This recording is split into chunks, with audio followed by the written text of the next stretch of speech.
మీకు పెన్షన్ వస్తుందా? ఉందయా మహానుభావుడు సెలవుతో మాకు బాగా వస్తుంది.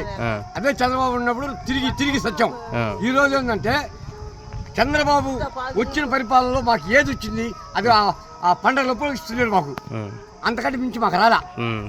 ఈ రోజు ప్రతి ఒక్కటి కూడా మా ఇంటికి చేరుతుంది. ఆ మహానుభావుడు కంటే ఇంకెవరు కావాలా మాకు? ఆయనే కావాలి మాకు. ఇప్పుడు వాలంటీర్లు రావట్లేదు కదా, ఆ వాలంటీర్ కూడా కాజేసాడే మహానుభావుడు దేనికని. ఆయన వచ్చి ఇళ్ళకి వచ్చి ఇల్లు తలుపు తొట్టిస్తున్నారు మాకు డబ్బులు. ఈ రోజు ఏమంటే బ్యాంకులు కంట ఏడపోయి తెచ్చేది మేము బ్యాంకులకి. మాకు అవసరం బ్యాంక్ అకౌంట్లు లేని వాళ్ళు ఉన్నారు, బ్యాంక్ అకౌంట్లకు వెళ్ళకుండా ఉన్నారు, పోలేని వాళ్ళు ఉన్నారు, పోయే వాళ్ళు ఉన్నాం. ఇంకంతకంటే చేసేది ఉందా? దేనికా మాకు ఈ చంద్రబాబా ఏం చేశాడు చెప్పు? ఆ రోజు ఏం చేశాడు? అదే పండుగ ఏమంతో ఏమో ఇస్తా ఉన్నాడు. అంతేగాని ఇన్ని పథకాలు పెట్టాడా? ఈ ముఖ్యమంత్రి చేసినంత పథకాలు ఏ ముఖ్యమంత్రి చేయలే. ఈయనే కావాలా మాక, ఆయనే రావాలా అంతవరకే.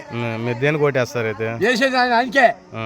నాకు పింఛన్ వచ్చేది కూడా ఆయన కానీ నాకు పింఛన్ వచ్చింది. అందుకని పింఛన్ రాలా నాకు. తిరిగి వచ్చాను నేను. నాకు డబ్బులు దింకొని కూడా వేరే నాయకులు ఒక్కడు కూడా పింఛన్ రాయలే నాకు. నేను డబ్బులే ఇలా నాకు పింఛన్ రాశాడు. నేను తింటున్నా ఆనందంగా ఉండా చాలు. ఆ మహానుభావుడే రావాలి నాకు. అయ్యా మేము 4 సంవత్సరాల నుంచి పింఛన్ వస్తుండే మేము ఎలా తెచ్చి చెప్తున్నారు అయ్యా. నాకు పచ్చివాసన వచ్చిన మనిషిని నేను నడవలేను. పోయిన నెలలో సచివాలయం పోయి వచ్చారు, పానం పోయింది. మాకు ఆడపిల్లలు చూసేలేరు, మగపిల్లలు లేరు నాయన. మేము నడవలేము. బ్యాంకులు వద్దు ఏమొద్దు. ఆ చంద్రనారాయణ బాబులు కేసులు పెట్టి ఇట్లా వారెంట్ల మీద ఎందుకు అయ్యా ఇట్లా చేయటం? మాకు జగనే కావాలయ్యా. మీరే మాకు సాయం చేసి మాకు ఇంటికి తెచ్చి ఇచ్చేటట్టు చెయ్యండి అయ్యా. మీ పిండి ఉంటుంది, మాకు జగనే కావాలయ్యా. ఆయనే నాకు పిచ్చి పెట్టిండు అయ్యా. మర్చిపోలేమయ్యా. ఆయన మళ్ళీ రావాలయ్యా.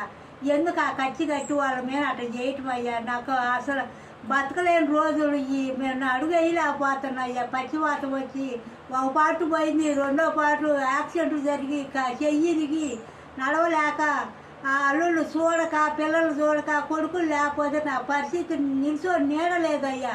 ఇది నా పరిస్థితి. అల్లాడిపోతున్నానయ్యా.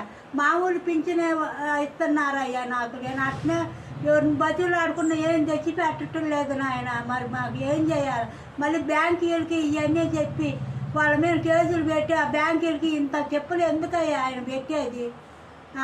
మాకు ఆ జగనే రావాలయ్యా. జగన్ పొన్నాను మాకు ఒడ్డునేసిండు అయ్యా. నాకు ఆయనే పింఛన్ ఇచ్చిండు అయ్యా. మళ్ళీ మాకు ఇంటికి తెచ్చి ఇచ్చేటట్టు మీరు పుణ్యం కట్టుకొని సాయం చేయండి అయ్యా. మీకు పుణ్యం ఉంటుంది అయ్యా. దిక్కులేని పక్షిలాగా నేను అడుగుతున్నాను అయ్యా. నా బోటోళ్ళు ఎంతమందో ఉండారయ్యా. ముసలోళ్ళు, దిక్కులేని వాళ్ళు అందరికి ఆదరిస్తున్నావు, అన్నం పెడుతున్నావు. ఈ ముసలివాళ్ళకి కూడా ఆశ్రయంలో మంచి ఉంటే చేసి మాకు సాయం చేయయ్యా. జగన్ పుణ్యాన్ని మాకు న్యాయం జరుగుద్ది కోరుకుంటున్నాం అయ్యా. ఆయన రావాలని పతే కోరుకుంటున్నాను అయ్యా.